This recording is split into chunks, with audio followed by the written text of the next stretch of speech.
Hello everyone, this is the pre-market report video for today 12th June 2023 for the Indian stock market in terms of Nifty and Bank Nifty. Last week was really very volatile. Both Nifty and Sensex increased on Monday, Tuesday and Wednesday and almost the same amount lost on Thursday and Friday. Why? Why market turned red? I believe it's really important to understand that since this upcoming week there will be related events. On Friday, Nifty opened 20 points positive, but throughout the day it slides and it closed near the day's low. Again, why? All because on last Wednesday, our RBI made a hawkish comment like how the Fed do. Basically what they said is, they did pause the interest rate hike in their MPC meeting. However, they were not confident about India's future inflation. Here, please note, last month inflation comes as just 4.7%, which was way below over 1% than the RBI's target 6%. So, before itself, as most of us know, RBI will pause without hesitation. As I said, here the problem is their statement, their worries. How this crude oil price will turn out, what will happen to the monsoon, what's the impact of El Nino, since all of them will have the direct impact on food inflation. And in line with the RBI worries, our monsoon was delayed, longest in last 4 years. So those were the important concerns. Now regarding inflation, May month 1 is due today in the evening 5:30 p.m. Thus I'm expecting market might trade cautiously or we can expect short covering. Again, last Friday the advance decline ratio was around 1:1, which means it just index was the problem. Then about SX Nifty, on Saturday morning, it closed at 18,662. It's kind of indicating 50 to 60 points gap up or positive opening. Regarding institution activity, FII turned net seller with almost double the trade volume, but still the net sold shares only worth approximately 310 crore rupees. But DII supported the market and net bought near 1,245 crore rupees. Then after the Indian market hours in US, Refinitiv, one of the world's largest financial market analysis company, released the report about S&P 500. Please note, Refinitiv is not a traditional investment firm, it's more of the credit rating company kind of. So always their words carries weightage. Anyway, regarding their report, as we all know, now the result season, March quarter was over, all the companies in the S&P 500 released their results. Here, before the result season, analyst expectations were that cumulatively S&P 500's earnings per share to drop around 5% since the December quarter dropped 3.2% compared to year ago period. However, in contrast to the expectation, now S&P 500's earnings per share increased 0.03% year over year. Simply everyone expects the negative 5%, but the earnings were not that bad. This made the US market to open really positive and push it through over 20% up from last October low.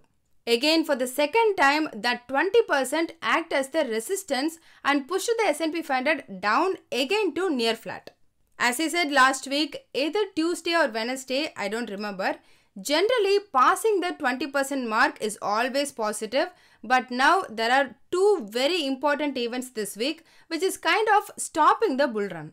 First, coming Tuesday, US consumer inflation and Wednesday, Fed interest rate decision. So, till those time, we can expect US market will be cautious and same happened on last Friday as well. Dow Jones increased just 0.13%, S&P 500 increased 0.11% and Nasdaq was slightly higher because of Tesla 0.16%. In case of VIX, it too same below 14. Regarding tech, except Amazon, all closed positive. Tesla increased over 4% due to their agreement to share their charging plug standard with General Motors. Already Ford agreed to use Tesla standard. Now GM also. You may ask, what in it for Tesla? Now because major manufacturers are going to have charging plug like Tesla, now this pushing the US regulator to change Tesla's charging plug standard as the US charging plug standard. Earlier, they followed the global standard. Now, US government authorities too agreed for this, which will make Tesla eligible for getting billions and billions of money from government as incentives for setting up the new charging stations. Anyway, that's the reason it's so positive. About oil, it dropped another 1%. WTI crude oil was trading near $70 per barrel, and in last Saturday, Brent crude oil closed near $75 per barrel. Then regarding Indian ADR, it's not much different than that of the US market. IT and ICICI Bank closed near flat, whereas HDFC Bank increased over 1%. Now coming to Indian stock specific. Very important, please pay attention. On Friday, after the Indian market close, Association of Mutual Funds in India released their May month report. Here, please look, if required, please pause it. This graph is how much mutual fund invest in equity market every month.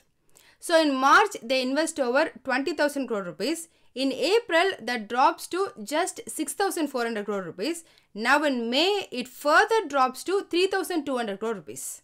As you see, in May month, it is the lowest value since November 2022. But they can't keep on reducing their investment. Since here, please have a look. This is another graph, SIP contribution. So in May alone, over 10 lakhs people newly opened the SIP account, and the amount into the SIP increased it to all-time high of near 15,000 crore rupees. Every month, Indian mutual fund constantly getting more and more money, so I don't think mutual fund can stop investing. I consider this as positive, but here there is a catch. Mutual fund can't stop investing in Indian stocks, however, FII can. Regarding monsoon, finally it reaches the Mumbai. Indian Meteorological Department confirms they were satisfied with the amount of rainfall. Third, LIC. Yesterday they said they are going to do road show in UK and Hong Kong between 25th June and 29th. The aim is to create awareness about L&T and listing in stock market. I consider this as positive, but I think they are looking for bulk deal investment since government has to reduce their ownership down to less than 75%, which is now over 90%. Finally, today is TCS ex-dividend day, so that's partial negative. As a summary, at present, global momentum looks okay, but still our IT stock shows some vulnerability. However, banks looks okay and SGX Nifty indicating gap up opening of over 50 points. Moving on, about the things to look out, there is not much that I am aware of during our market hours, but in the aftermarket hours, as I said, Indian consumer inflation for May month is due. At present, the expectation is to be around 4.4%. Let's see. In case of US, consumer inflation expectations data is due, not the actual consumer inflation, which will be tomorrow. Tonight, the expectation, what we can expect tomorrow. Anyway, other important one to watch out is this federal budget balance. Coming to technical, on last Thursday, Nifty almost forms the bearish engulfing pattern. Yesterday, in addition, it forms another red candle with a lower close than that of the second candle. This formation is called 3 outside down pattern formation. Basically, this third candlestick is the confirmation of the bearish trend reversal. In addition, Nifty moved below 10-day simple moving average and closed below its strong support level 18,600. So today, if it haven't gained and sustained above 18,600 in the first 2 hours, then this will lead the Nifty to down below 18,500. Then on weekly charts, Nifty forms a hammer candlestick formation, which also indicates further weakness from the current levels. As long as the Nifty is trading below 18,675, the weak sentiment is likely to continue, and below it might slip till 20-day simple moving average 18,450. However, unlike Nifty, the trend in Bank Nifty was more of flat with incremental volatility. I mean, still Bank Nifty is hovering around the swing break level 44,160 with price closing either just above and just below, and the overall trading is in range 43,700 to 44,300. So, closing and breaking either of the side data points is likely to decide the trend. Then from option change in open interest, for Nifty, more number of new call options were added between above 18,600, especially between 18,600 to 18,700. Thus, 18,700 is the immediate resistance to break. Just for info, some new put options were also added between below 18,600.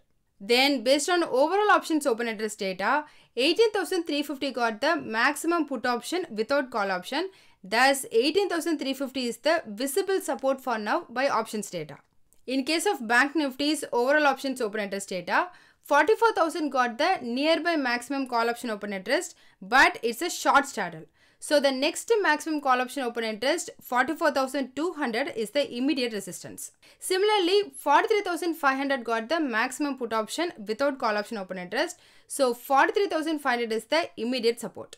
So that's all in this video. Hope you all got some useful information.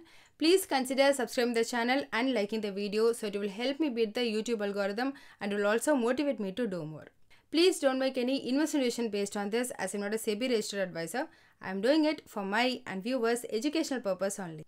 Thanks for watching.